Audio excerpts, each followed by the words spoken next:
마가복음 3장 20절부터 35절까지 제가 여러분들에게 읽어드리도록 하겠습니다. 하나님의 말씀을 들으십시오. 집에 들어가시니 무리가 다시 모임으로 식사할 겨를도 없는지라. 예수의 친족들이 듣고 그를 붙들러 나오니 이는 그가 미쳤다 하밀러라. 예루살렘에서 내려온 서기관들은 그가 바알세불이 집혔다 하며 또 귀신의 왕을 힘입어 귀신을 쫓아낸다 하니 예수께서 그들을 불러다가 비유로 말씀하시되 사탄이 어찌 사탄을 쫓아낼 수 있느냐.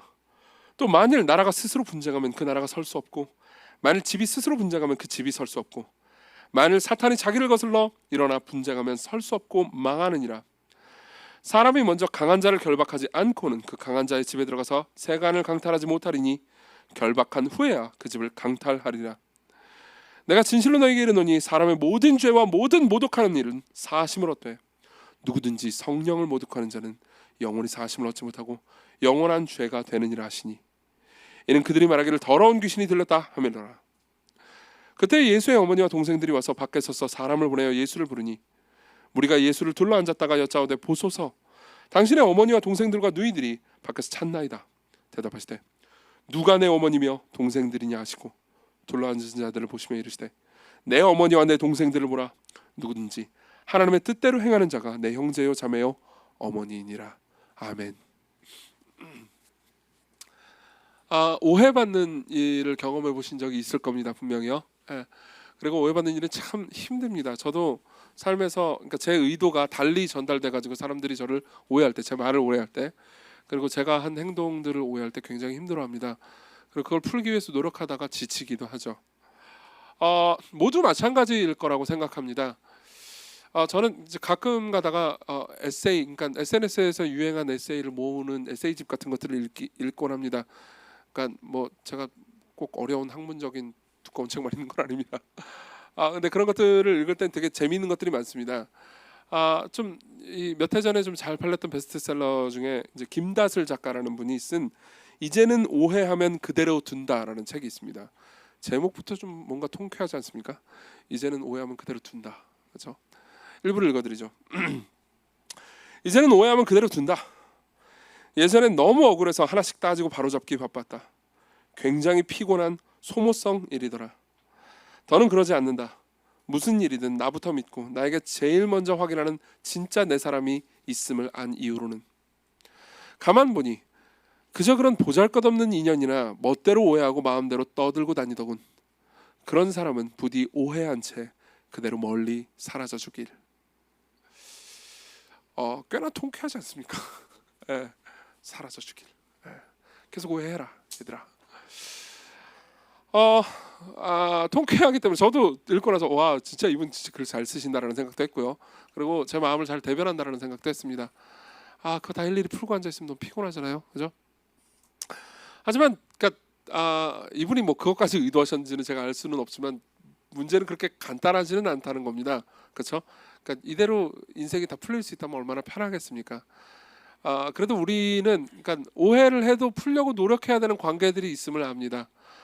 여러분들 오해하고 있는 사람들이 여러분들의 직장 동료잖아요. 그러면 여러분들이 선택할 수 있는 건 그 사람의 오해를 풀든가 아니면은 내가 회사를 그만두든가밖에 할 수가 없는데 나도 먹고 살아야 되잖아요. 그러니까 오해한 대로 사라져 주길 이게 간단치 않습니다. 그렇지 않습니까?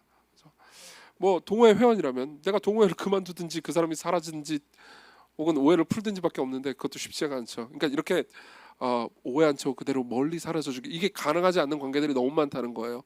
교회 사람이라면요. 교회 사람도 간단치 않죠. 그냥 사라져 주길 그게 됩니까? 그렇지 않죠. 사실 시간교회가 계속 커져가는 거를 뭐 한편으로 감사한 일이긴 합니다만 저는 좀 안타까운 마음도 있습니다. 왜냐하면 여러분들 가운데 오해하는 관계들을 교회가 크잖아요. 그러면은 약간 안 마주치고 지날 수 있지 않습니까? 그냥 사라져 주길 이렇게 하는 게 저는 그렇게 좋은 것 같지는 않습니다. 그래서 어쨌든 뭐 교회도 그렇게 간단치는 않죠. 이 모든 문제들이 간단치 않은 것을 넘어서서 여러분들 가족이 여러분들을 오해하고 있다면 어떻겠습니까? 그건 진짜로 간단치 않습니다.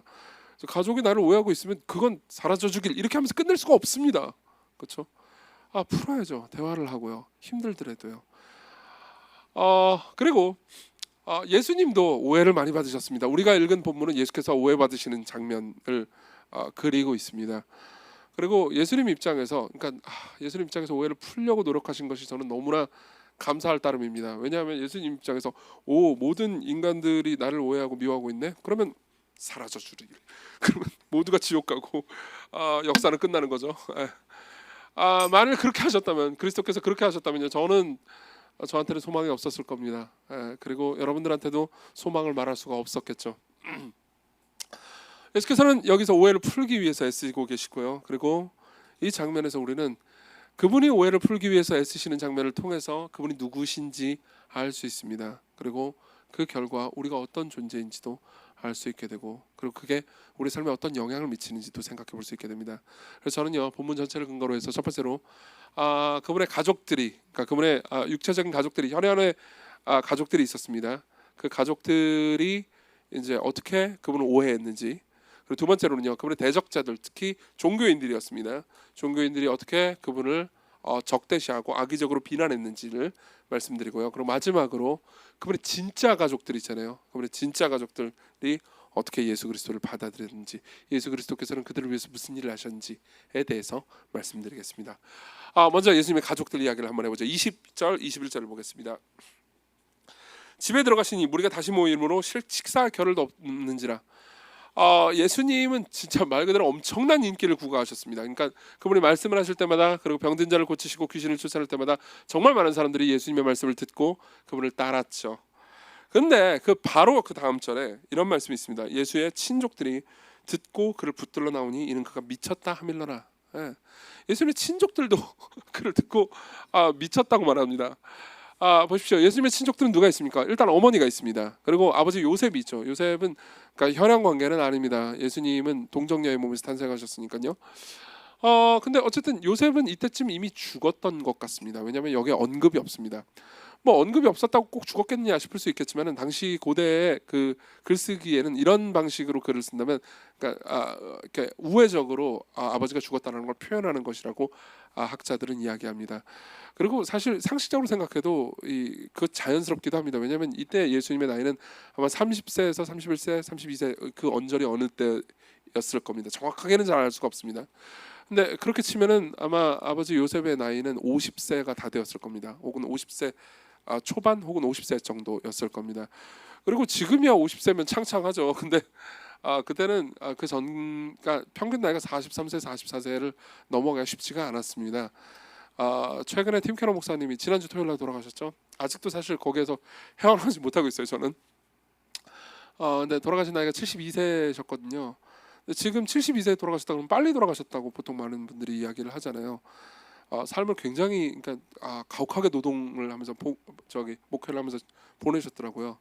췌장암으로 돌아가셨는데, 뭐 빨리 돌아가셨다고 요즘은 말하지 않습니까? 근데 그때 70세까지 살았다? 엄청나게 오래 산 겁니다. 그러니까 예수님이 이 나이에 아버지가 죽었다라는 거는, 특히 요셉이 죽었다는 건 그렇게 이상한 일이 아니었죠. 그리고 예수님에게는 동생들이 있었습니다. 그리고 그 동생들과 예수님 모두 예수님을 믿지 않았습니다. 여러분, 저는 이상한 상상을 하는 걸 좋아하는데요. 한번 이렇게 상상을 해봅시다. 예수님이 동생들이 있어요. 그리고 그 동생들 입장에서는 형이 하나 있습니다. 맏형이에요. 맏형은 이름이 예수입니다. 근데 그 존재는 죄가 없어요. 죄를 하나도 안 지어요. 여러분 생각해 보십시오. 죄가 아예 없는 형을 보면은 기분이 어떨까? 형이 있어요. 근데 죄를 하나도 안 지어요. 예를 들어서 나는 안식일마다 회당 갈 때마다 힘들어 죽겠네 그러면서 억지로 끌려가는데, 저 형은 뭔가 늘 기다렸다 하는 식으로 안식일날 가가지고 막 찬송 제일 크게 부르고 너무너무 기뻐하는 거예요, 예배를. 그리고 죄를 절대 안 지우고 남 험담도 안 하고요. 항상 선하게 살아가고 나를 사랑해 줍니다. 그러면 여러분들은 그 형을 좋아하겠습니까, 싫어하겠습니까? 자, 오늘 아이들한테 물어봤거든요. 1부 때 아이들 뭐는지 아세요? 싫어요 그러더라고요. 여러분들은 어떨까요? 좋아할까요? 물론 동생들을 굉장히 사랑해 주셨을 겁니다. 그렇기 때문에 좋아했을 수도 있고요. 그리고 나랑 너무나 대비가 되기 때문에 싫어했을 수도 있습니다. 이건 상상일 뿐이니까 정확히 뭘 어떻게 했는지는 모르겠지만, 하나 확실한 거는요, 이상하긴 했을 겁니다. 그렇죠? 평범한 사람들이 보통 행동하는 방식과는 완전히 다른 방식으로 행동하실 거 아니에요. 그러니까 뭔가 이상한 형이 있는 거예요. 그렇죠? 그리고 장가도 안 가요. 30살이 됐는데. 그죠? 그러니까 뭔가 이상하다고 느꼈을 겁니다. 근데 그 존재가 어느 날 30살에 각성하더니 여기저기 말씀을 전하러 다닙니다. 그리고 막 죽은 사람 살리고 병든 사람 고치고 온갖 이상한 일들을 다 하고 귀신을 쫓아냅니다. 그리고 사람들의 평판이 엄청난 인기를 구가기도 하지만은 종교인들은 보통 예수님을 싫어했어요. 그럼 어떻게 되겠습니까? 미쳤나? 이렇게 생각하게 되는 거죠. 그렇죠? 자, 여기서 가족들이 보인 반응을 통해서 우리가 생각할 수 있는 게 하나 있습니다. 예수 그리스도를 있는 그대로 여러분들이 받아들이잖아요. 그러면 여러분들은 예수 그리스도를 미쳤다고 하든지 아니면 그분을 하나님이라고 생각하면서 경배하든지 둘 중에 하나밖에 없다는 겁니다. 왜 가족들은 예수님을 미쳤다고 생각했을까요? 가족들은요, 놀랍게도 예수님이 기적을 행할 수 있다는 것은 알았습니다. 물론 옆에서 봤기 때문에 알았을 수도 있죠. 그렇지만 예수님의 첫 번째 기적으로 알려진 이 가나에서 결혼식 때 물로 포도주를 만든 사건 있잖아요. 그 사건 이전에는 사실 예수님이 기적을 그렇게 많이 행하신 것 같아 보이지 않습니다. 근데 어머니 마리아는 알았죠. 예수님이 기적을 행할 수 있다는 걸. 그래가지고 포도주가 떨어졌을 때 예수님한테 가가지고 얘기를 합니다. 포도주가 떨어졌다 어떻게 좀 해봐라 라고 얘기를 하는 거죠. 그건 아마 예수님께서 기적을 행하실 수 있는 능력이 있다는 것을 알았기 때문에 그렇게 말했을 겁니다. 근데 재밌는 건 뭐냐면 내 아들이 그리고 이제 동생들 입장에서는 형이요 기적을 행할 수 있다는 걸 압니다. 심지어 마리아는 자기가 천의 몸으로 이 아이를 잉태해가지고 낳았다는 걸 알기 때문에 그러니까 비범한 존재라고는 분명히 생각했을 겁니다. 기적을 행하는 존재라니 비범한 존재 아닙니까? 그렇죠? 근데도 불구하고 미쳤다고 생각했다는 거예요. 미쳤다고 생각했다는 겁니다. 왜 그랬습니까? 간단합니다. 예수님은 여러 번 아주 귀에 못이 박히게요 자기 자신 신이라고 주장하고 다니셨습니다. 사실 몇 주 전에 제가 잠깐 언급하고 넘어가긴 했는데요. 2장에 보면 예수께서 이렇게 말씀하시는 장면이 나옵니다. 인자는 안식일에도 주인이니라. 인자는 안식일에도 주인이니라. 예수님께서 스스로를 지칭하면서 인자라고 말씀하세요. 인자는 사람의 아들이라는 뜻입니다. 그리고 안식일에도 주인이다. 이렇게 이야기를 하는 거죠. 여기서 인자는 사람의 아들이라는 뜻인데 예수님께서 스스로를 인자라고 말씀하신 거죠. 그러면 예수님이 자기를 신이라고 얘기 안 하고 사람이라고 얘기한 거 아닌가라고 오해를 많이 합니다. 실제로 80년대 문학가들도 우리나라의 문학가들도 이걸 근거로 해서 예수는 그냥 사람이라고 말했을 뿐이다 이렇게 얘기하는 사람들이 많았죠. 근데 구약 성경과 당시의 유대교 맥락을 아는 사람들은 누구도 그렇게 생각하지 않았습니다. 왜냐하면 여기서 말하는 인자는요 구약 성경에 배경이 있습니다. 다니엘 7장에 배경이 나옵니다. 다니엘 7장에 보면요 어떤 한 인자같이 생긴 자가 등장합니다. 그리고 그 존재는 문맥상 누가 봐도 신이에요. 그래서 그 신이 온 땅의 모든 문제들 특히나 사탄과 그의 사자들에 의해서 사로잡힌 세상을 구원하고 그리고 역사적인 영광스러운 종말을 가져다주는 위대한 메시아로 묘사됩니다. 그리고 예수께서는 자신이 그 다니엘 7장에 나오는 그 인자라고 말하는 겁니다. 이 말은 내가 사람이다 이렇게 얘기하는 게 아닙니다. 내가 신적인 존재다 라고 말하는 거죠. 그렇죠? 그런데다가 뭐 여러 곳에서 안식일의 주인이다 이렇게 말합니다. 그렇죠? 내가 안식일을 만들었다. 내가 안식일의 저자다. 안식일을 창조했다 이런 의미인 거죠. 창세기에 보면 안식일을 누가 만들었습니까? 하나님께서요 6일 동안 천지를 창조하시고 7일째 쉬시면서 이날을 거룩하게 하시고 안식일로 만드셨습니다. 그죠? 그러면 뭘 의미하는 겁니까? 예수님께서는 내가 신이다. 내가 천지를 창조한 그 존재다 라고 주장하는 거죠. 그렇죠? 그럼 생각해보세요. 이런 존재가 자기가 그러니까 한 인간이 자신을 신이라고 주장했잖아요. 그러면은 우리가 받아들일 수 있는 건 정직하다면 우리가 정직하다면요 두 가지밖에 하나밖에 없습니다. 가족들이 반응했던 것처럼요 미쳤다고 말하든지 그렇죠 미친 거잖아요. 아니면 나의 주님이시며 나의 하나님이십니다 라고 말하면서 무릎을 꿇고 경배하든지요. 저는 이 이야기를 굉장히 많이 했습니다. 그리고 여기 계신 분들 중에서 아직 기독교인이 아닌 분들도 계실 겁니다. 아직 예수 그리스도를 주와 하나님으로 받아들이지 않으신 분들이 계실 겁니다. 그분들 중에서 혹시 이런 생각을 하는 분들이 계신지 모르겠습니다. 이 예수라는 존재는 그냥 위대한 사상가고 그리고 교훈을 많이 준 아주 훌륭한 현인이지 굉장히 훌륭한 아주 종교적인 천재지. 근데 신이라니 이건 너무 지나친 주장 아닌가? 이렇게 생각하는 분들이 계실지 모르겠습니다. 만약 여러분들이 그렇게 계속 생각하고 있잖아요. 그러면 여러분들은 최소한 예수님이 자기 자신에 대해서 소개한 그대로 예수님을 받아들이는 건 아닙니다. 여러분들이 알고 있는 예수 그리스도는 여러분들이 만든 예수 그리스도입니다. 성경에 나온 예수 그리스도는 아닙니다. 예수님은 스스로를 그렇게 소개하신 적이 없습니다. 나는 신이다. 나는 절대적인 존재다. 나는 천지의 창조주다. 너희들이 나와 어떤 관계를 맺느냐에 따라서 너희들의 운명이 갈린다 라고 늘 말씀하셨던 거죠. 그죠? 여러분들이 이 문제에 있어서 아니야 예수는 그냥 위대한 선지자고 뭐 괜찮은 사람이고 그리고 이웃을 사랑하라고 말한 좋은 말들을만 교훈을 준 스승일 뿐이라고, 인류의 스승이야라고 말한다면요. 여러분들은 여러분들 비난하고 싶은 말이 이건 아닙니다. 여러분들 최소한 정직하지는 않은 겁니다. 그렇죠? 예수께서는 자기를 그렇게 소개한 적이 없습니다. 그렇기 때문에 가족들은요 최소한 정직하긴 한 거죠.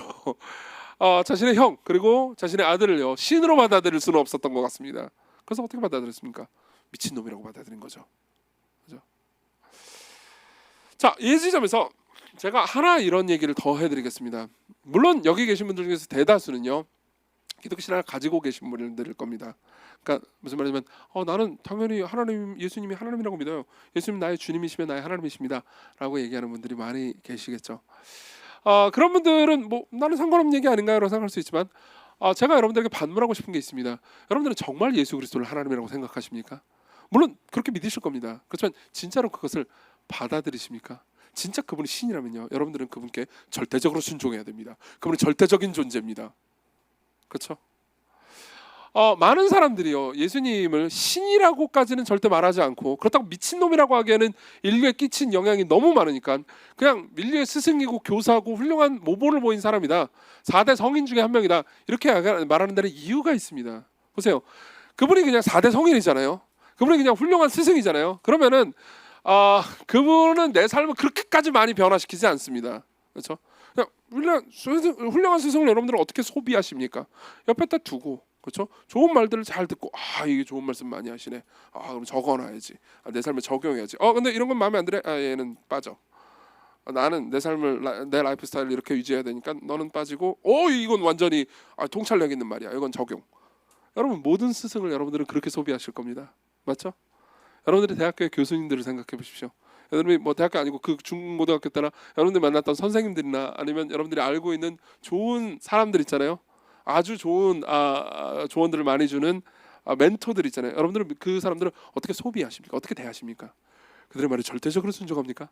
아니요, 그렇지 않을 겁니다. 좋은 관계를 유지하겠죠. 웬만한 말들은 다 받아들여 줄 겁니다. 그러나 절대적으로 순종하지는 않습니다. 근데 그가 신이라면요. 여러분, 여러분들이 예수 그리스도를 신이라고 생각하면서 그분을 여러분들이 옆에 있는 조언자라고만 생각하잖아요. 그럼 여러분들은 그분을 진짜 신으로 대우하지는 않는 겁니다. 저는 이런 말을 들은 적이 있습니다. 이거 잘 들어보십시오. 몇 해 전에 어떤 형제가 저한테 해줬던 얘기입니다. 그 형제는 저한테 이런 이야기를 해줬습니다. 여기 보니까 청년들이 굉장히 많네요. 그 형제도 청년이었습니다. 청년들이 굉장히 많네요. 많습니다. 근데 좀 약간 한심해 보이기도 하네요. 그러는 거예요. 그래서 제가 뭐지? 왜? 뭐지? 이 녀석은 뭐지? 이런 식으로 속으로 생각하고 있어요. 그 형제분은 그러니까 교회 필요할 때 오는 분이었습니다. 그러니까 매주 교회에 와가지고 예배를 드리는 사람은 아니었습니다. 자기가 하는 일이 굉장히 많고 그리고 그 일이 바쁘고 그걸 잘 처리하기 위해서는 자는 매주 교회는 올 수 없다고 말했죠.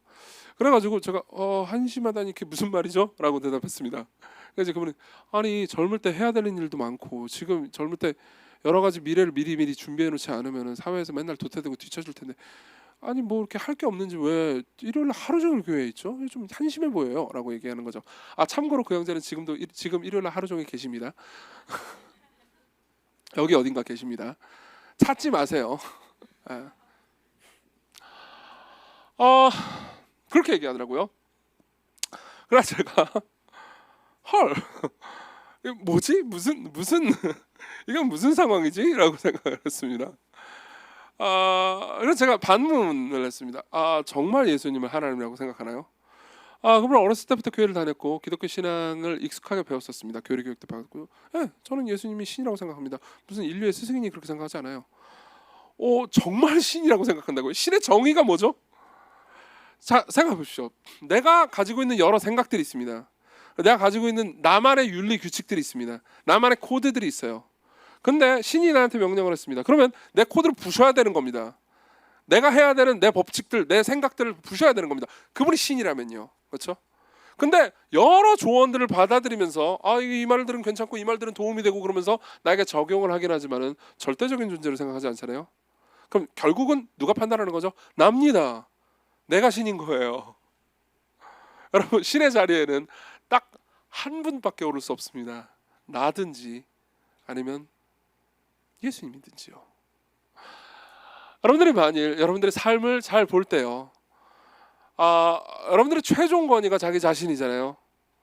그러면 여러분들이 예수 그리스도를 하나님이라고 믿는다고 하는 것이 진짜인지를 스스로 의심해 보셨으면 좋겠습니다. 저는 여러분들을 비난하고 싶어서 그렇게 얘기하는 것이 아닙니다. 종종 저도 그렇습니다. 그렇지만 나는 그분을 하나님이라고 생각해요 라고 말하면서 결국은 최종 권위를 자기 자신으로 인식한다면요, 사실 우리는 위선자인 겁니다. 그렇지 않겠습니까? 그렇죠? 그리고 예수님은요, 자기 자신이 최종 권위라고 생각하는 그런 사람을 가족이라고 생각하지 않으십니다. 이 본문을 보십시오. 여기 보면은 31절에 보면요, 예수의 어머니와 동생들이 와서 밖에 서서 예수님을 부릅니다. 왜 부르냐면요, 잡아가두려고요. 미쳤으니까 끌고 가야 될 거 아니에요. 그렇죠? 실제로 21절에도 보면 예수의 친족들이 그를 듣고 그를 붙들러 나온다고 되어 있잖아요. 이 붙들러라고 번역된 단어는 체포하다는 의미입니다. 그러니까 빨리 체포해서 끌고 가가지고 정신병원에 집어넣어야 되는 거예요. 그렇죠? 그래서 또 찾으러 왔습니다. 그러니까는 사람들이 말하는 거죠. 당신의 가족들이 예수님 당신을 찾으러 왔습니다. 그러니까 예수께서 뭐라고 말씀하십니까? 누가 내 어머니며 동생들이냐 하시고 둘러앉은 자들 보시며, 예수님의 제자들이죠. 이르시되 내 어머니와 내 동생들을 보라. 누구든지 하나님의 뜻대로 행하는 자가 내 형제요 자매요 어머니니라. 하나님의 뜻대로 행하는 자가 내 형제요 자매요 어머니라. 이게 무슨 말인지 이해되십니까? 이런 겁니다. 이 말은요, 그러니까 하나님 뜻대로 완벽하게 순종하는 사람만 하나님의 가족이 될 수 있다는 의미가 아닙니다. 사실 이 제자들도 그런 사람들이 아니었어요. 근데 보세요, 이 제자들은요, 최소한 예수님을 따라다니고 있습니다. 우리는 제자들이 죄를 지은 사건들이 복음서에 기록되어 있기 때문에 제자들의, 그러니까 3년간의 삶을 좀 약간 과소평가하는 경향이 있습니다. 근데 물론 제자들의 본 마음은 우리와 다를 것이 없었을 겁니다. 그렇지만 제자들의 겉에 경건 있잖아요. 경건한 삶, 그거는 바리새인들 못지 않았을 겁니다. 왜냐하면 예수님은 워낙 경건한 분이잖아요. 워낙 엄청나게 경건한 분입니다. 늘 하나님 아버지를 사랑하고 그분의 전적으로 순종한 분이잖아요. 근데 그분은 따라서 3년 동안 숙식도 같이 하면서 계속 같이 지낸다고 해봐요. 웬만하면 죄 짓기 힘들겠죠. 계속 따라다녀야 되니까. 얼마나 이상한 일을 여러분 생각해보세요. 그러니까 여러분들하고 저하고, 물론 제가 그렇게 경건한 사람은 아니에요. 당연히 예수님하고 비하면 아무것도 아니겠죠. 근데 하루 종일 기도 하나도 안 하고 뭐 그런 분이 있다고 해봐요. 계시겠죠. 저랑 24시간을 같이 보낸다고 합시다. 그럼 최소한 제가 기도할 때 여러분들은 딴 걸 하더라도 뭔가 눈치를 보긴 해야 될 겁니다. 제가 이렇게 말할 수도 있어요. 같이 기도할래? 싫어요라고 하더라도 일로 와. 그러면 해야 되는 거잖아요. 그렇죠? 그러니까 저랑 같이 살면 최소한, 그러니까 저는 어쨌든 하루에 뭐 기도하는 시간과 성경 읽고 묵상하는 시간이 따로 있으니까요. 그 시간을 여러분들이 같이 보내야 될 겁니다. 예수님과 3년을 같이 보내면요, 당연히 그분만큼은 절대 아니지만 꽤나 경건한 삶을 살았겠죠. 그들이 모두 기쁨으로, 그러니까 하나님께서 원하시는 올바른 방식으로 그렇게 살지는 못했을 겁니다. 그렇지만요, 최소한 그들은요, 그분을 따르고 있었습니다. 그리고 예수께서는 말씀하시죠. 내 아버지의 뜻대로, 하나님의 뜻대로 이들이 행하고 있다. 이들이 내 가족이다. 여러분 보십시오. 여러분들이 그리스도인이 아니라면요, 혹은 그리스도인이라 하더라도, 그리스도인이라고 스스로를 주장한다 하더라도 예수님을 정말 신으로 모시고 있지 않잖아요. 그럼 여러분들은요, 예수님을 신으로 모시는 제자들이 한심해 보일 겁니다. 예수님을 신으로 모시는 사람들이요, 쟤들은 할 일이 없어서 저렇게 교회에 있나? 물론 그런 사람도 있긴 해요. 있긴 하지만 한심해 보일 겁니다. 어떤 사람들이 이렇게 말할 겁니다. 심지가 약하니까, 마음이 강하지 않고 굳세지 않고 그러니까는 종교라 믿고 앉아있지. 물론 그런 사람이 있습니다. 그렇죠? 그렇지만 예수께서는요, 저 사람들이 내 가족들이다라고 얘기할 겁니다. 그렇죠? 할 일 없고 노는 거나 좋아하니까 교회 나가지. 그런 사람들도 있습니다. 그렇지만 예수께서는 내 안식일날 나와 함께, 내 백성들과 함께 내 시간을 보내는 사람들, 쟤들이 내 가족들이다라고 말씀한 겁니다. 그들은 내 아버지의 뜻을 행하고 있다. 보십시오.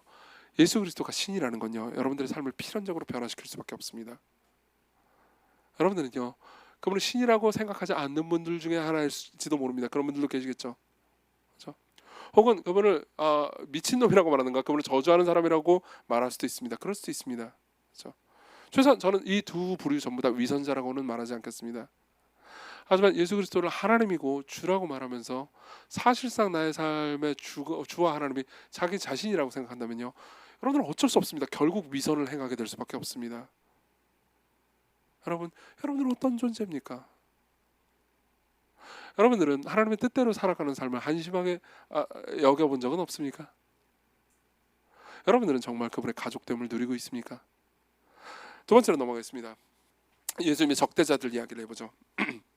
22절을 보겠습니다. 같이 읽죠. 22절입니다. 시작. 예루살렘에서 내려온 서기관들은 그가 바알세불을 지폈다 하며 또 귀신의 왕을 힘입어 귀신을 쫓아낸다 하니. 네. 가족들과 달리 당시에 종교인들, 서기관들 있잖아요. 종교인들은요, 그러니까 더 가혹한 주장을 했습니다.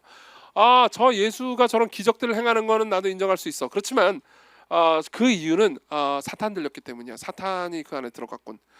여기서 이 바알세불이 어떤 존재인지에 대해서 학자들마다 의견이 일치하지는 않습니다. 그렇지만 당시에 서기관들이 이 바알세불이라는 용례를 썼을 때는 아마 그러니까 사탄에 들렸다, 사탄에 의해서 저런 능력을 발휘하는 것이다 라고 얘기했을 겁니다. 그리고 예수께서도 밑에 그렇게 받으시죠. 그런 식으로 이해를 하시죠. 그리고 이거는 굉장히 제가 생각하면 당시에 아마 서기관 정도면 종교적인 엘리트들이고 교육을 많이 받은 사람들이었을 텐데 겨우 이 정도의 논리를 생각한다는 게 우스꽝스럽게 짝이 없을 정도입니다. 그러니까 생각해보세요. 최소한 자 이런 주장을 했다. 저 예수는 사탄이 들려서 그래 이렇게 말했다면요, 그 예수가 기적을 행하고 다닌다라는 것만큼은 이미 인정하고 있는 셈입니다. 그렇지 않습니까? 인정하고 있는 거예요. 당시에 예수님께서 기적을 행하신다는 것을 부정하는 사람은 아무도 없었습니다. 근데 재밌게도요, 예수 그리스도께서 기적을 행하는 것을 보고 다 믿는 것도 아닙니다. 여기 계신 분들 중에서 이런 분들 계실 겁니다. 뭐 여기 기적들이 많이 있는데 그 기적을 행하는 거를 눈으로 보여줘봐. 이정규 네가 죽은 사람을 살리면 내가 그걸 눈으로 보면 내가 믿지 라고 말하는 분들 계실지 모릅니다. 본 사람들은 안 믿었어요. 뭐라고까지 말했냐면 사탄 들려서 그래 그렇게까지 말했다고요. 사실 생각해보면 이거 정말로 허술한 논리입니다. 허술하게 짝이 없는 논리입니다. 그리고 예수께서는 바로 그 허술하게 짝이 없는 논리를 허물어뜨리십니다. 밑에를 보죠. 23절부터 봅니다. 예수께서 그들을 불러다가 비유로 말씀하시되, 이걸 비유까지 들어줘야 돼요. 사탄이 어떻게 사탄을 쫓아내니? 그러니까 간단하게 얘기하면 내가 사탄 들리면 내가 지금 귀신을 쫓아내고 있는데 지금 내가 사탄을 쫓아내는 거니? 그죠? 이걸 계속 설명해야 되는 게 웃기는 거죠. 어떻게 보면. 그러니까 생각해보세요. 오해를 푸는 건 짜증나는 일입니다. 제가 처음에 말씀드렸잖아요. 예수님께서 이지까지 해야 되는 겁니까? 근데 어쨌든 이지까지 하십니다. 만일 나라가 스스로 분쟁하면 그 나라가 설 수 없고, 만일 집이 스스로 분쟁하면 그 집이 설 수 없고, 만일 사탄이 자기를 거슬러 일어나 분쟁하면 설 수 없고 망하느니라 라고 이야기를 하십니다. 자, 허술하게 짝이 없는 논리죠. 그리고 예수께서는 그냥 허술하게 짝이 없는 논리를 간단하게 허물어뜨립니다. 내가 만일 사탄 들려서 그런 거면 사탄은 지금 자폭을 하고 있는 겁니다. 너희들의 논리는 말이 되지 않는다라는 거죠. 자, 그러면 우리가 좀 더 생각해야 되는 것은 이 바리새인들 서기관들 바보 이렇게 생각하는 게 아니고 거기서 더 나가야 될 겁니다. 왜 이런 논리, 이런 허술하게 짝이 없는 논리까지 세워가면서 예수님을 대적하고 싶었던 걸까요? 그 이유를 이해하기 위해서는 그러니까 조금 어려운 말씀인 좀 밑으로 내려가 봐야 됩니다. 우리 28절부터 30절을 보겠습니다. 27절은 조금 이따 볼 겁니다. 27절은 좀 이따 보고요. 28절부터 30절을 보죠. 내가 진실로 너에게 이르노니 사람의 모든 죄와 모든 모독한 일은 사하심을 얻되 누구든지 성령을 모독하는 자는 영원히 사하심을 얻지 못하고 영원한 죄가 되느니라 하시니라. 자, 성령을 모독하는 죄. 물론 밑에 30절에 말하는 것처럼 그들이 말하기를 더러운 귀신이 들렸다 이렇게 말했기 때문에 성령을 모독했다는 거죠. 근데 여러분들 입장에서는 굉장히 헷갈릴 겁니다. 그러니까 왜 귀신 들렸다라는 게 성령을 모독하는 게 되는 거며, 또 성령을 모독하는 죄는 영원히 사하심을 받지 못하니까 혹시 내가 성령을 모독하는 죄를 저지른 건 아닐까? 저는 이런 질문 굉장히 많이 받았습니다. 제가 혹시 성령을 모독하는 죄를 저지른 거 아닐까요? 그럼 저는 죽을 때까지 영원히 용서 못 갚고 지옥 가는 거 아닌가요? 라고 저한테 지금 안녕하시는 거예요. 그런 질문들을 많이 받았습니다. 물론 이제 의미를 제가 설명해드리겠습니다. 설명해드리기 전에 여러분들 안심부터 시켜드리겠습니다. 만약 그런 생각을 하고 계시는 분들이라면요, 앨런 컬이라는 학자는 대다수의 학자들이 이런 식으로 설명하기를 즐겨합니다. 만일 당신이 그런 두려움을 가지고 있다면 당신은 절대로 성령을 회방하는 죄를 저지를 수가 없다고요. 이미 그런 생각 자체를, 성령을 모독하는 사람은 그런 생각 자체를 안 한다는 거죠. 그럼 왜 그런 걸까요? 좀 더 설명을 해보겠습니다. 일단은 우리는 두 가지 배경 지식을 알고 있어야 됩니다. 하나는요, 성령님이 무슨 일을 하시는지 고요. 하나는 바리새인들이 왜 그렇게 기분이 나빴는지, 서기관들이 그걸 이해해야 됩니다. 첫 번째, 성령님은 무슨 일을 하십니까? 작년에 제가 성령님에 대해서 4번 정도 설교를 한 게 있습니다. 나중에 한번 들어보셨으면 좋겠습니다. 그 4번에 걸쳐서 제가 계속해서 강조하고 싶었던 내용은 이겁니다. 성령님은요, 은사를 주시기도 합니다. 그리고 기적을 일으키시기도 하죠. 그렇지만 그분이 무엇보다 하시고 싶어 하시는 거는요, 하나님의 영원한 아들이신 예수 그리스도를 높이고 드러내시는 일입니다. 실제로 예수께서도 성령님에 대해서 이렇게 말씀하신 적이 있습니다. 보혜사 아버지께서 내 이름으로 보내실 성령, 그가 너에게 모든 것을 가르치시고 내가 너에게 말한 모든 것을 생각나게 하시리라. 요한복음 14장 26절. 무슨 말입니까? 성령님이 하시는 일은요, 예수님이, 여기서 말하는 내죠, 예수님이 어떤 일을 하셨고 무슨 말씀을 하셨으며 그들에게 어떤 존재인지 말해주는 것이 성령님께서 제일 하고 싶어 하시는 일이라는 거죠. 저는 설교를 어떻게 해야 되는지 그렇게 잘 알지 못합니다. 저는 그렇게 막 대단하거나 좋은 설교자는 아닐 겁니다. 그리고 계속해서 어떻게 하면 좋은 설교를 할지 고민하는 사람입니다.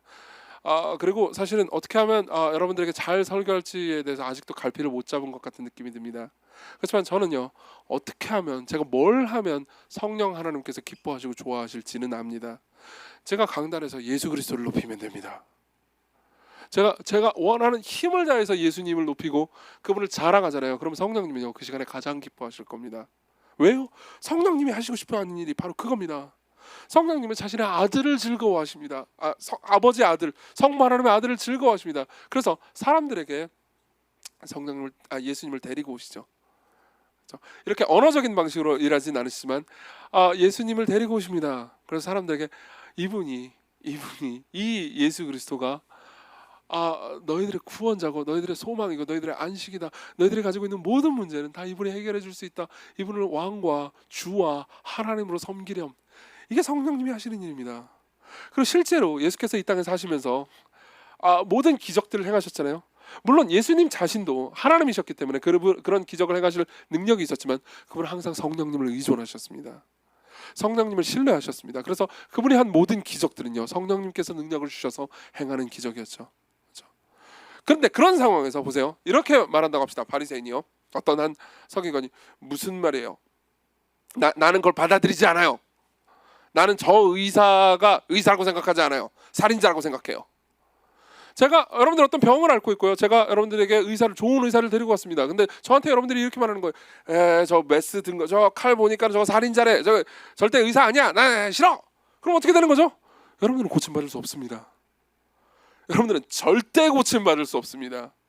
여러분들이 어떤 병에 걸렸든 그 의사는 여러분들의 병을 고칠 수 있습니다. 그렇지만 여러분들은요, 그 의사를 거절하고 그 의사를 비난하고 욕하면서 에이 살인자야 라고 말하면요, 여러분들은 고침받을 수가 없겠죠. 그리고 그 일을 할 때 여러분들은 단순히 의사를 거절하는 게 아니고 의사를 데리고 온 저를 거절하는 거겠죠. 마찬가지입니다. 예수님은 알고 계십니다. 예수님은요, 성령 하나님께서 먼저 가셔서 사람들에게 자기 자신을 소개하신다는 것을 알고 계십니다. 언어적으로 직접적인 방식으로 하지 않지만 성령 하나님께서 이미 일하고 계시는 것을, 성령 하나님의 능력으로 병든 자를 막 고치시고 죽은 자를 살리는 것을 그분은 보고 계십니다. 귀신을 내쫓는 걸 보고 계십니다. 그렇죠? 근데 사람들이 자신을 계속 거부합니다. 그리고 성령 하나님을 누구보다도 사랑하시는 예수님은요, 성령 하나님께서 계속해서 모독당하시고 거절당하시고 버림받으시는 걸 보면서 분노하시는 거죠. 그렇죠? 바꿔서 말해보면요, 예수 그리스도를 거절할 때 여러분들은 성령 하나님을 모독하게 됩니다. 나는 구원자 따윈 필요 없어요 라고 말할 때요. 이해하십니까? 그게 성령님을 모독하는 죄고요. 그 죄는 당연히 용서받을 수 없습니다. 여러분들이 무슨 죄를 저지르든 용서받을 수 있지만 그것은 용서받을 수 없게 되는 거죠. 여러분들은 그냥 구원자 자체를 거절하는 거니까요. 자, 이게 하나의 지식입니다. 그리고 또 하나가 있습니다. 바리새인들은 뭘 그렇게 힘들어했을까요? 예수님의 뭘 그렇게 불편해하고 고통스러워했을까요? 마가복음 설교를요, 처음부터 지금까지 들으신 분들은요, 예수님의 급진성에 대해서 많은 부분들을 느끼셨을 겁니다. 종교인들은 대체로 예수님을 싫어합니다. 사실 마가복음 1장까지는 사람들이 예수님을 싫어하는 장면이 나오지 않습니다. 근데 2장 초반부터 나오죠. 왜 싫어했는지 아십니까? 이래서 싫어했습니다. 예수께서는요, 사람들의 죄를 용서해 줬습니다. 죄인과 세리들과 함께 식사를 하면서 그들을 받아주었습니다. 2장 16절, 바리새인의 서기관들이 예수께서 죄인과 세리들과 함께 잡수시는 것을 보고 그의 제자들에게 이르되 어찌하여 죄인과 세리들과 함께 먹냐? 그러면서 화를 내죠. 그렇죠? 그리고 진정한 안식을 주십니다. 안식일 날 자기들은요, 아무것도 안 하면서 나는 안식일을 아무것도 안 하면서 아무것도 안 하는 일을 하면서 지키고 있어, 이렇게 힘들게 지키는데 저 예수의 제자들은요, 막 뭐 배서 먹고 와 신난다 그러면서 행복하게 보내는 거예요. 뭐 병도 고쳐주고. 그러니까 화가 나는 거죠. 보세요. 바리새인들은 왜 화가 나는지 아십니까? 예수께서 죄인들을 용납해 주셨기 때문입니다. 예수께서 죄인들을 행복하게 해주셨기 때문입니다.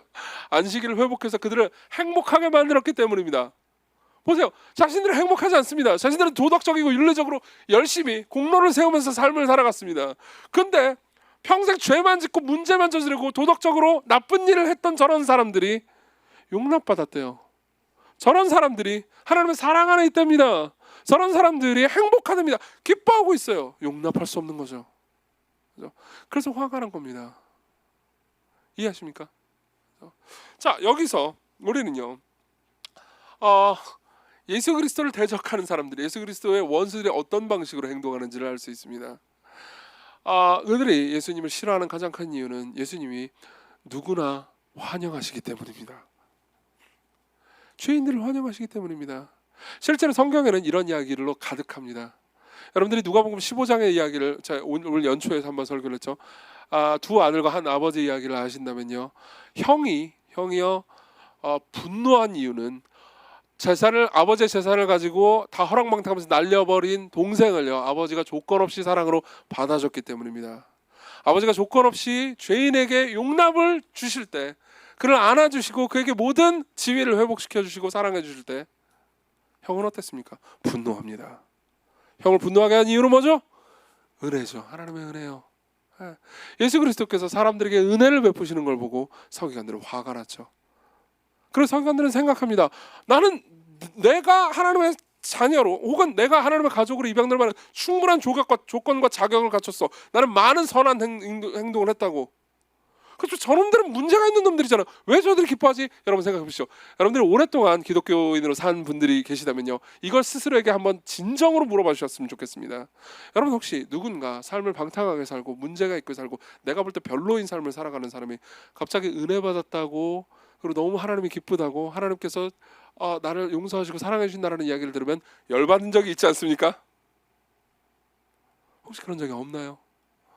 여전히 저 사람의 행동과 삶과 언어 생활 같은 경우에는 여전히 별로 그리스도인답지도 않고 내가 보기에 꼴보기 싫은 일을 너무 많이 해요. 좀 위선적인 것도 많아요. 근데 자기가 용서받았대요.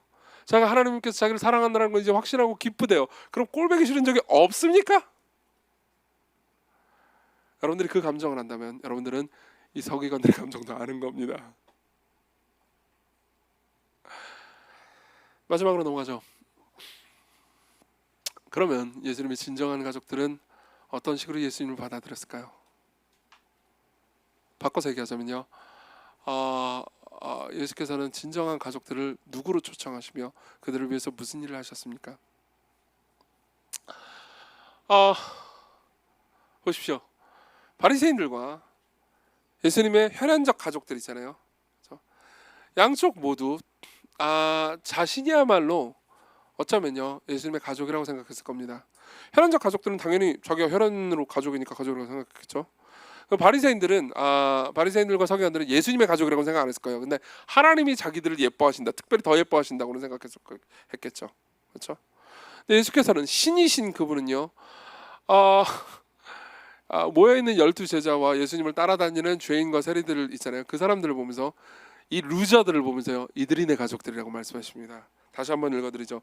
34절 35절 둘러앉은 자들을 보시며 이르시되 내 어머니와 내 동생들을 보라. 누구든지 하나님의 뜻대로 행하는 자가 내 형제요 자매요 모친이니라, 어머니니라, 이렇게 말합니다. 자, 이들은 하나님의 뜻대로 행합니다. 이들은 예수님께 자신의 인생을 던진 사람들이, 당연히 완벽한 건 아닙니다. 문제가 있는 사람들이에요. 그렇죠? 그렇지만 그들은요 예수께서 자신들을 치유하는 의사시며 자신들을 사랑해주는 존재라는 것은 알고 있습니다. 그리고 예수께서는요 그렇게 세상에서 사람들이 보기에는 어리석고 위험하고 이상하게 살아가는 사람들 있잖아요. 그 사람들이 내 제자들이다, 내 가족들이다라고 말씀하시죠. 자, 보세요. 우리는요 가족으로 드린다라는 것이 어렵다라는 것을 경험적으로 아는 분들이 많이 있습니다. 자, 보세요. 어떤 가족이 있습니다. 그리고 그 가족 중에 자녀가 있어요. 그럼 자녀가 결혼을 하잖아요. 그럼 결혼한 상대방도 우리의 가족이 되는 거죠. 그렇죠? 저 사람이 며느리가 됐다, 혹은 저 사람이 사위가 됐다, 그럼 그 사람이 우리의 가족이 된다는 겁니다. 맞죠? 그리고 그 반대할 때 왜 반대하겠습니까? 결혼을 반대하는 사람들은 왜 결혼을 반대할까요? 저런 사람이 우리의 가족이 될 수는 없어. 저런 사람이 우리의 가족이 되기에는 너무 돈이 없어. 저런 경제적 수준으로 우리의 가족에 어울리지 않아. 저런 학벌로, 저런 생각으로, 저런 삶을, 저런 비참하고 시궁창 같은 삶을, 좀 하급 삶을 산 사람이 어떻게 우리 패밀리가 될 수 있어? 라고 사람들은 생각할 겁니다. 그래서 결혼을 반대하는 거죠. 그렇죠? 사실 이거는요, 꼭 그런 예뿐만 아닙니다. 정말 많은 사람들은요, 그러니까 우리 패밀리에 들어오려면 자격과 조건을 갖춰야 된다고 말합니다. 종종 회사들도 우리는 가족입니다. 한 가족.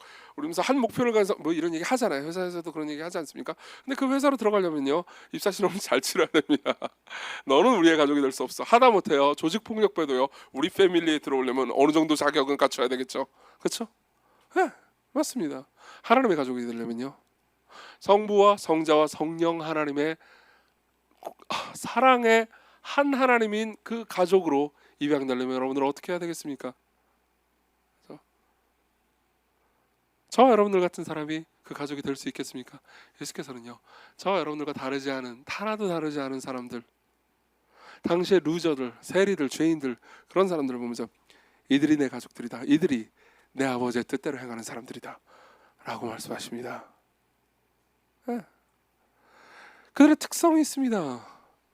그들은 바리새인들처럼요, 혹은 종교인들처럼 나는 정말 선행을 많이 했고 나는 괜찮은 사람입니다 라고 말하지 않습니다. 나는 죄인들입니다 라고 말합니다. 그러나 행복해합니다.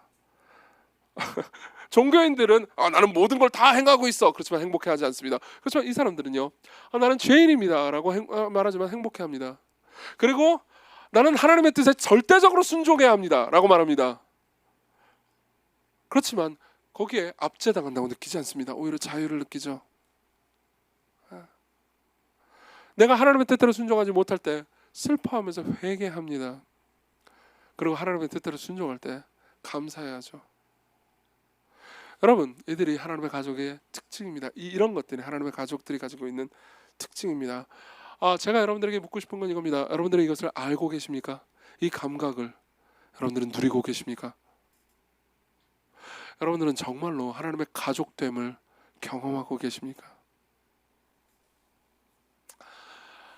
이 중에서는 이런 생각을 하시는 분들이 계실 겁니다. 나는 잘 모르겠다. 난 진짜 하나님의 가족이 아닌 것 같다 라고 생각하는 분들이 계실 겁니다. 나는 여전히 내 인생의 주인, 내 인생의 신이 나다. 그럼 나는 가족이 아닌가? 이렇게 두려워하는 분들이 계실지 모르겠습니다. 그리고 이 중에 어떤 분들은요, 그러니까 나는 그래도 하나님의 가족인 것 같긴 한데 하나님의 가족됨을 누리고 있는지는 잘 모르겠다. 그런 분들도 계실 겁니다. 자, 그러면요, 이걸 생각해 봅시다. 이들이 어떻게 하나님의 가족이 됐는지를 말씀드리겠습니다. 이들이 여기 나오는 이 제자들이 하나님의 가족이 어떻게 됐는지를 말씀드리겠습니다. 이 본문 내에서는요, 이 제자들의 특징이 잘 나타나지 않습니다. 그렇죠? 근데요, 예수께서 하신 의미심장한 말씀 하나만 생각해 보죠. 27절을 볼까요? 27절 같이 읽겠습니다. 시작. 사람이 먼저 강한 자를 결박하지 않고는 그 강한 자의 집에 들어가 세간을 강탈하지 못하리니 결박한 후에야 그 집을 강탈하리라. 자, 이거 무슨 의미일까요? 요약하자면 이런 겁니다. 자, 어떤 집이 있는데 그 집에 세간들, 거기 안에 있는 많은 것들을 뺏어가려면요, 어떻게 해야 되죠? 일단 집주인을 결박해놔야죠. 집주인을 묶어놓고 그 다음에 이제 묶어놓고 이제 아무것도 못하면 이제 자연스럽게 다 가져가면 됩니다. 그렇죠? 이건 일종의 비유입니다. 하나님께서 세상을 만드셨습니다. 그리고 자기 백성들을 거기 두셨죠. 처음 자기 백성들은 아담과 하와였습니다. 그들은 죄를 저질렀고 사탄이 그들을 유혹했습니다. 그리고 그들은 사탄의 나라로 빼앗겨갔죠. 다시 말하면 예수께서는요, 자기 백성들을 잃으신 셈입니다. 사탄의 왕국으로요. 그럼 사탄의 왕국에 있는 자기 백성들을 다시 강탈해 오려면 어떻게 해야 됩니까? 사탄을 박살내야죠. 그죠? 자, 이 본문을 들은 사람은요, 이 본문을 처음 들은 사람들은요, 지금 우리는 이렇게 잘 상상하지 못했지만요, 특별히 구약 성경에 익숙한 사람들은요, 창세기 3장 15절을 모두가 떠올렸을 겁니다. 창세기 3장 15절은 이런 내용입니다. 제가 간단하게 설명해 드리겠습니다. 창세기 3장에 보면요, 인간이 타락하는 장면이 나옵니다. 하나님께서 인간을 만드셨고 그리고 절대적으로 순종하라고 했지만 인간은 거절했습니다. 선악과를 먹었죠. 그리고 그 가운데 사탄의 유혹이 있었죠. 뱀의 유혹이 있었습니다. 그리고 인간은 결국 스스로 신이 되기를 선택했고 인간은요 사탄의 나라에 편입돼 버렸습니다. 하나님의 왕국에서요. 그리고 하나님께서는요 그 모든 것을 심판하실 때 뱀한테 이렇게 말씀하신 적이 있습니다. 들어보십시오. 내가 너로 뱀한테 말하는 겁니다. 하나님께서 사탄한테 하시는 말씀이에요. 여자와 원수가 되게 하고, 그렇죠? 여자와 원수죠. 그리고 네 후손도 여자의 후손과 원수가 되게 하리니 여자의 후손은 네 머리를 상하게 할 것이고 너는 그의 발꿈치를 상하게 할 것이니라 하시고. 자, 설명해드리죠. 언젠가 여자의 후손이 올 거다. 그 여자의 후손이 너는 지금 감히 상상도 하지 못하고 어떻게 그 일을 이루지 모르겠지만 그 여자의 후손은 네 머리를 박살내버릴 거다. 너는 그 발꿈치를 물어서 상하게 할 수 있을 거다. 그렇지만 너는 그를 이기지 못한다. 너는 여자의 후손을 이기지 못한다. 여자의 후손이 네 머리를 박살낼 것이다. 이렇게 말씀하신 거죠. 그리고 시간이 지나고 동정녀 마리아의 몸에서 한 남자가 나오고 이 남자, 이 여자의 후손은 사탄을 박살낸 능력을 가지고 옵니다. 보세요. 그 이전에 많은 선지자들은 병을 고칠 수 있었습니다. 그렇지만 병을 고치면서 귀신을 쫓아내는 능력까지는 없었어요. 근데 이 남자 예수 그리스도가 올 때 단순히 병만 고친 것이 아니었습니다. 귀신들이 쫓겨나갑니다. 무슨 말인지 이해되십니까? 사탄의 나라가 있고요. 사탄의 나라가 흔들리는 걸 봅니다. 예수 그리스도의 침공이 있고요. 그분의 침공으로 인해서 사탄의 나라가 흔들리고 박살나고 무너지고 있습니다. 근데 문제가 하나 있어요. 문제가 하나 있습니다. 그 나라 안에는 자기가 살아가는 자기 백성들도 있고 그리고 그 자기 백성들도 하나님을 대적하고 있었다는 사실이죠. 예수님의 혈연 관계인 가족도 예수님을 대적하고 있고요. 그리고 종교인들도 예수님을 대적하고 있습니다. 그럼 그들을 구해내려면 어떻게 해야 되겠습니까? 제자들을 구해내려면 어떻게 해야 되겠습니까? 제자들도 나중에 여러분들이 보면 알겠지만요. 그렇게 사랑하는 사람들이 아니었습니다. 순종하는 사람들도 아니었어요. 제자들 역시 베드로 같은 사람도 나중에 최악의 배신을 했습니다. 그러면 그들을 그 나라에서 구원해 주려면 어떻게 해야 됩니까? 그 집을, 사탄의 나라의 집을 다 몽땅 부셔버리면요 그들 모두를 다 죽게 만들게 할 수밖에 없습니다. 그럼 어떻게 해야 되겠습니까? 강한 자를 결박해야죠. 사탄을 결박합니다. 사탄을 이겨야 합니다. 그리고 사람들은 생각하겠죠. 여기까지 처음 이야기를 들은 제자들은요 이렇게 생각했을 수 있습니다. 그럼 사탄을 어떻게 결박해서 죽이지? 저 사탄같이 생긴 로마 황제를 예수님이 잡아 죽이려나? 이렇게 생각했을지도 모릅니다. 자, 그렇지만 이야기는 어떻게 흘러갑니까? 마가복음을 계속 보잖아요. 그럼 예수께서 귀신을 쫓아내십니다. 그리고 계속해서 병든 자를 고치십니다. 그리고 자기 백성들을 끌어모으십니다. 다시 말하면 사탄의 나라가 계속해서 흔들리는 거죠. 마치 이런 것 같습니다. 계속해서 사탄의 사자들을 예수께서 하나씩 결박하고 묶는 것처럼 보입니다. 그죠? 그리고 이야기가 진행되는데 이야기의 마지막에는, 마가복음의 마지막에는 누가 결박당하죠? 예수님이요. 십자가를 보십시오. 십자가에서 그분은 체포당하고 결박당합니다. 그리고 결박당하는 것 중에서 가장 끔찍하고 고통스러운 방식의 결박인 손과 발에 못이 박히는 방식으로 결박당하죠. 왜요? 아니 사탄을 잡아다가 결박하면 되는데 왜 자기 자신이 결박당합니까? 이유는 간단합니다. 우리가 원래 똑같은 심판을 받았어야 했습니다. 우리가 원래 십자가에서 못이 박혔어야 했습니다. 우리가 원래 하나님께 버림을 받았어야 했습니다. 우리가 원래 하나님의 공격을 받았어야 했습니다. 그렇지만 하나님께서는 오해를 하라면 하라지, 오해를 하면 한 채 멀리 사라져 주렴 이라고 말씀하지 않으셨습니다. 하나님은 다른 계획을 가지고 계셨고, 성부 하나님의 다른 계획은 우리가 원래 받아야 되는 형벌을 예수 그리스도께서 대신 받으심으로써, 그분이 못 박히심으로써, 그분이 묶임으로써, 그분이 결박당하심으로써 우리를 자유케 하시는 것이 그분의 계획이었습니다. 그분이 결박당하셨습니다. 그리고 우리를 자유케 하셨죠. 같은 내용을 말하는 골로새서에 보면 이런 말씀이 있습니다. 굉장히 심오하고 깊이 있는 말씀이 있습니다. 골로새서 2장 15절입니다. 들어보십시오. 예수 그리스도께서 통치자들과 권세들을 무력화하여 드러내어 구경거리로 삼으시고 십자가로 그들을 이겼다고요. 이 말씀에 아주 심오한 신학이 있습니다. 십자가로 예수님께서 사탄을 이겼다는 겁니다.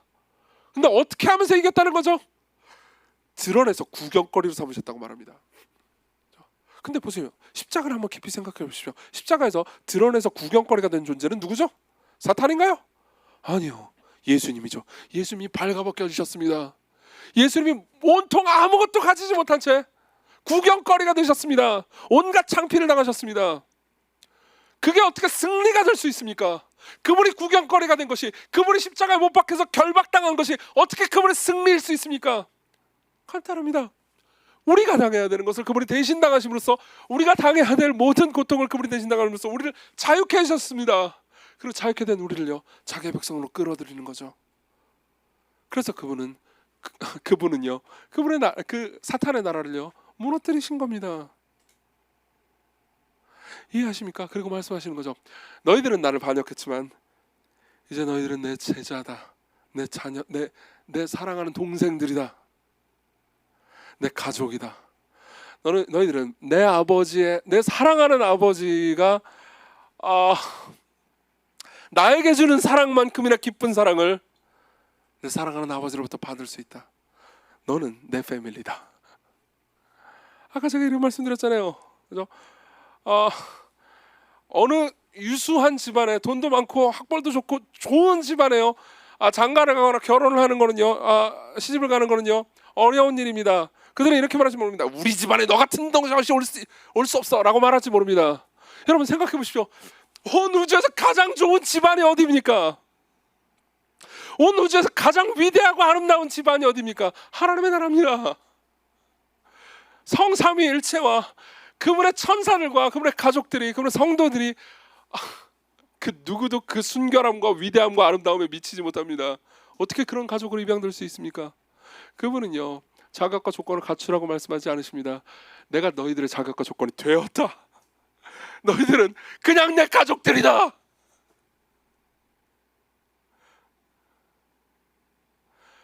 여러분,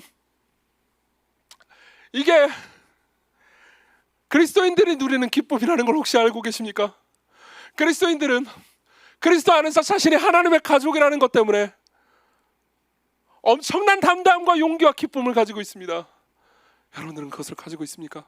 여러분들이 만일 예수 그리스도를 오해하고 있다면, 신이라고 부르기는 하지만 신처럼 대하지 않고 있거나, 혹은 죄인을 용서한다라는 사실을 여전히 이해하지 못하고 있다면, 여러분들이 자기의 의를 내세우고 있다면요, 여러분들은 그분의 가족됨을 누리지 못할 겁니다.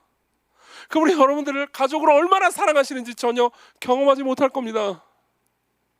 여러분들의 죄도 내려놓으시고 여러분들의 선행도 내려놓으십시오.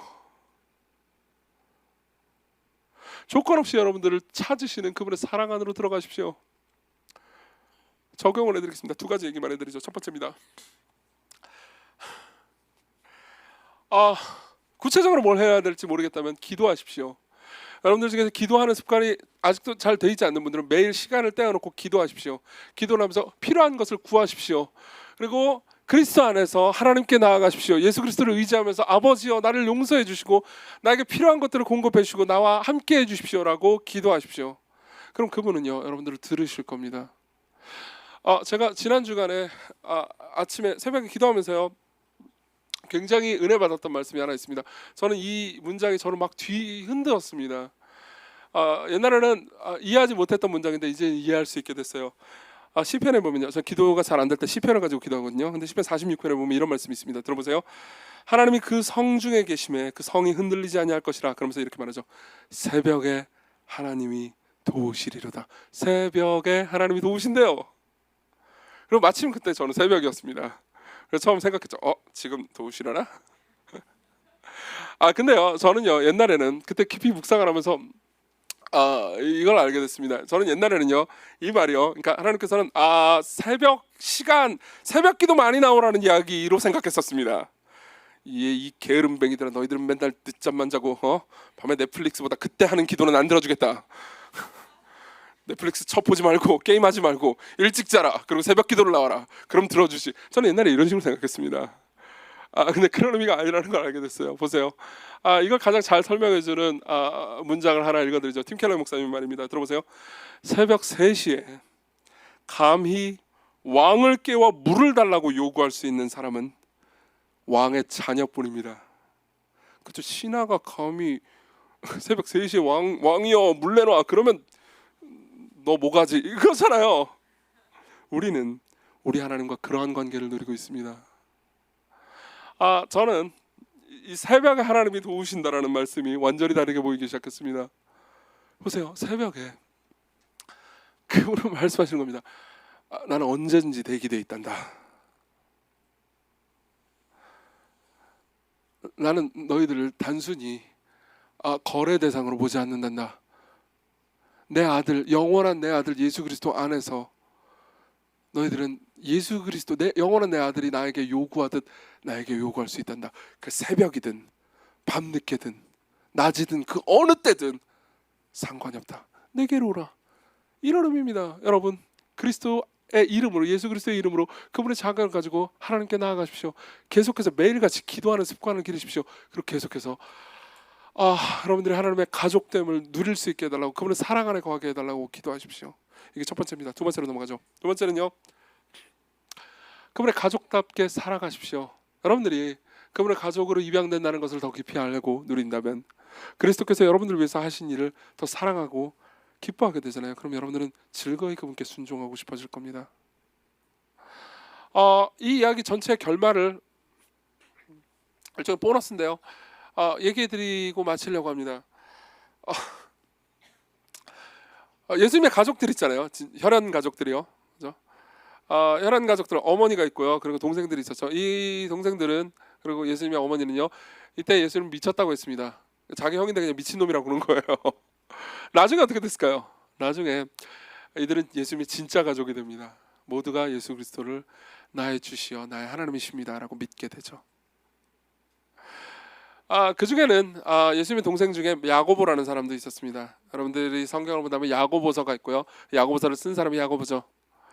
그 야고보는요, 나중에 예수께서 부활하시고 난 다음에야 자기 형이 미친놈이 아니고요, 하나님이라는 것을 알게 됐습니다. 그리고 이 마가복음이 기록될 때 있잖아요. 이거는 예수께서 승천하시고 나서 한 30년 후쯤인데요. 그때쯤 마가복음이 기록됐을 때쯤이면요, 야고보는요, 그때 당시 예루살렘과 지중해 세계에서 굉장히 유명한 기독교 지도자였습니다. 그렇죠? 그리고 당연히 마가복음을 봤겠죠. 안 볼 수가 없었습니다. 그리고 자기가 예수님을 미친놈이라고 말하는 장면을 봅니다. 어떤 생각을 했을까요? 마가를 잡아와라 이랬을까요? 아니요. 맞아. 내가 이랬었지. 내가 그때 그냥 난 내 이상한 형이라고만 생각하고 미쳤다고 그러면서 잡으려고, 체포하려고 그랬었지. 지금 와서 보니까 죄와 사망으로 인해서 결박된 사람은 나였는데 말이야. 이제 그분이 나를 구원하신 나의 진짜 형, 나를 위해서 대신 죽으신 나의 진짜 맏형이고 나의 사랑이고 나의 주인이고 나의 하나님이야 라고 말했을 겁니다. 그리고 사도행전에 보잖아요. 그럼 많은 바리새인들과 많은 서기관들과 많은 제사장들의 무리가요, 예수 그리스도께 복종했다는 기록들이 있습니다. 여러분들은 어떤 사람입니까? 여러분들은 예수 그리스도를 어떤 식으로 오해했습니까? 여러분들은 그분을 알고 계십니까? 여러분들은 정통 교리를 믿고 있는 사람들일지도 모릅니다. 그렇지만 여러분들은 하나님으로, 예수 그리스도를 하나님으로 대우하지 않는 사람일지도 모릅니다. 누구나 그분이 부르십니다. 그리스도께로 오십시오. 같이 기도합시다.